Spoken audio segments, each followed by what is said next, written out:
Halo teman-teman sekalian, kali ini kita akan belajar tentang CSS Box Model. Outline pembelajaran kita, nanti kita mulai dari pengertian CSS Box Model, kemudian kita lanjutkan dengan properti CSS penyusun box model, kemudian dilanjutkan dengan contoh dan tugas. Kita mulai dari pengertian CSS Box Model. CSS Box Model adalah sebuah konsep di mana setiap elemen yang terdapat pada halaman web diproses sebagai kotak atau box. Dengan box model, maka paragraf, header, form, gambar, logo, hingga video ditampilkan oleh web browser sebagai box.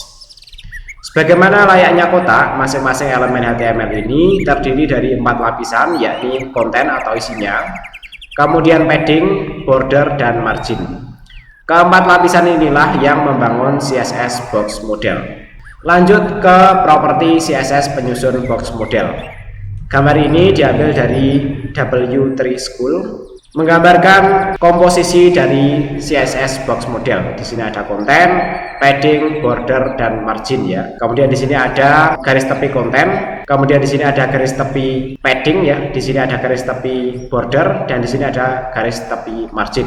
Ini ada top, left, dan bottom. Berikut adalah penjelasannya. 5 properti CSS yang menyusun box model di atas, yakni width, height, border, padding, dan margin. Di mana width dan height ini adalah lebar dan tinggi dari box ya. Jadi ini adalah height-nya, ini adalah width-nya. Kemudian konten.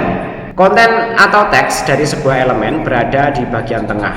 Kita bisa mengatur lebar dan tinggi konten ini menggunakan properti width dan height. Nah, konten ini nanti ada di sini ya, di tengah-tengah ini. Selanjutnya adalah padding. Padding adalah jarak antara konten dengan garis tepi atau border elemen. Sebagai contoh, jika kita membuat sebuah teks tanpa padding, maka teks tersebut akan mulai persis setelah garis tepi. Padding biasanya ditambahkan supaya teks tidak menyentuh sisi dalam dari sebuah sel tabel ya. Jadi padding itu nanti jarak antara konten ini dengan garis tepinya di sini ya. Padding edge-nya. Jadi kalau tidak ada paddingnya, ini nanti akan nempel langsung di sini. Berikutnya adalah border. Border merupakan garis tepi pembatas elemen. Kita bisa mengatur berbagai hal tentang border ini, seperti ketebalan, warna, dan jenis garis yang digunakan. Jadi nanti boleh garis-garis ya, boleh garis-garis, ketebalannya boleh tipis, boleh tebal ya. Kemudian warnanya apa juga bisa diatur. Selanjutnya yang terakhir adalah margin. Margin ini adalah spasi dari sebuah elemen dengan elemen lain di sekelilingnya. Margin bersifat transparan dan digunakan agar setiap elemen tidak saling menempel satu sama lain. Jadi dengan adanya margin ini ya, nanti kalau di sini misalnya ada box lain, nanti tidak langsung nempel ya, tidak langsung nempel di bagian bordernya ini, tapi nanti ada jaraknya, ada spasinya. Oke, selanjutnya kita masuk ke contoh ya.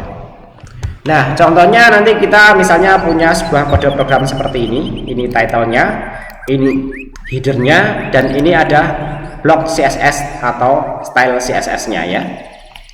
Kemudian di sini ada dua elemen, yaitu elemen div dan elemen p ya. Kita fokus ke sini, yang lainnya bisa diabaikan dulu.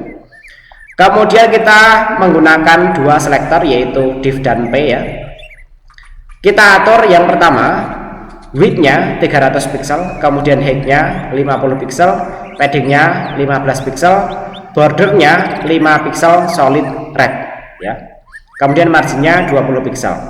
Selanjutnya adalah background color-nya yellow ya.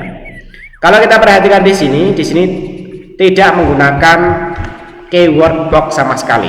Jadi otomatisnya sebenarnya sebuah styling CSS akan menggunakan konsep box model ini ya. Nah, dari program ini kita bisa melihat hasil programnya nanti kurang lebih seperti ini ya. Bisa kita bandingkan ya. Nah, di sini keduanya ya, baik div ataupun p, itu nanti akan yang pertama diberikan lebar 300 pixel, kemudian height-nya 50 pixel, padding-nya 15 pixel, border-nya 15 pixel, margin-nya 20 pixel, background-nya yellow ya. Nah, sebagai latihan ya, teman-teman bisa mengikuti instruksi soal ini ya.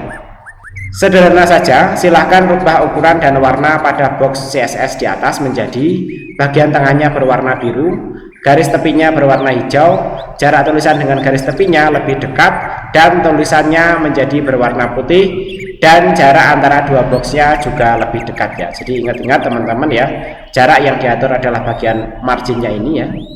Kemudian bagian tengahnya berwarna biru, artinya di sini yang diatur adalah background colornya, ini yang nanti diatur menjadi biru. Kemudian garis tepinya dirubah menjadi hijau, jadi nanti bordernya dari merah dirubah jadi hijau. Kemudian jarak tulisan dengan garis tepinya lebih dekat ya, yaitu yang diatur adalah paddingnya nanti dikecilkan. Kemudian tulisan yang awalnya ini bawaannya kan hitam ya, dirubah menjadi putih. Nah itu silahkan ya teman-teman simak materi sebelumnya bagaimana cara merubah tulisan ini. Nah, hasilnya kurang lebih nanti seperti ini ya. Oke, demikian pembelajaran kita kali ini. Kode program ini dapat di-download melalui link yang ada di deskripsi. Kemudian silahkan kerjakan latihannya.